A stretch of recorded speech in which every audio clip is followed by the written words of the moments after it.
Hi guys, Rara PH nagbabalik. Meron lang pala tayong short vlog ngayon. Mag-share lang tayo ng tips kung paano mas mapapadaling tanggalin yung handlebar end screw dito sa ating motor. Bago ang lahat, ito nga pala yung mga kailangan natin para mapalitan natin yung bar end screw sa ating motor. First is screwdriver. And last naman is yung vice grip natin. Ito nga pala guys yung ipapalit natin sa ating stock na handlebar end.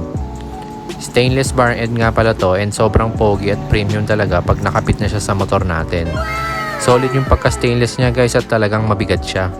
Medyo may kamahalan nga din pala to guys pero sulit na din para sa quality niya. Meron na siyang kasamang washer na makapal at Allen bolt. Nilagay ko na rin pala sa description box yung shop na binilhan ko sa Shopee. Ayan nga pala yung size niya compare sa stock size na bar end ng Click.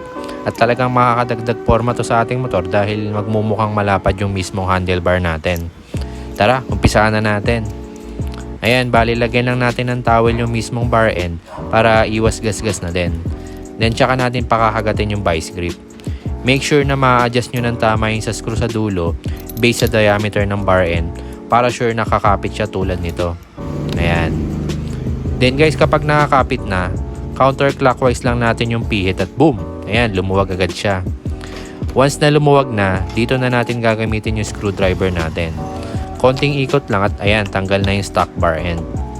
Guys, ingat lang tayo sa paglalagay ng vice grip dahil posibleng masira din yung handlebar grip nyo kapag hindi nyo na ilagay ng maayos sa mismong bar end.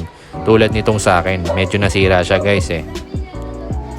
Then ito, kapit na agad natin yung stainless nating bar end. Kuha lang tayo ng Allen wrench, then tsaka natin higpitan. Counterclockwise lang din yung pihit para mahigpitan natin yung mismong bolt. Ang bilis lang, di ba? At talagang nakadagdag format, naging premium yung looks ng handlebar natin. Nagbukang yayamanin siya guys, oh. Ayan, dito ko na lang tatapusin yung video natin. Sabi ko sa inyo, short vlog lang eh. Salamat sa mga nanood at tumapos ng ating video. Abang-abang na lang ulit sa mga susunod nating vlog. Madami pa tayong naka-line up. Hanggang sa susunod ulit na upload. Thanks guys!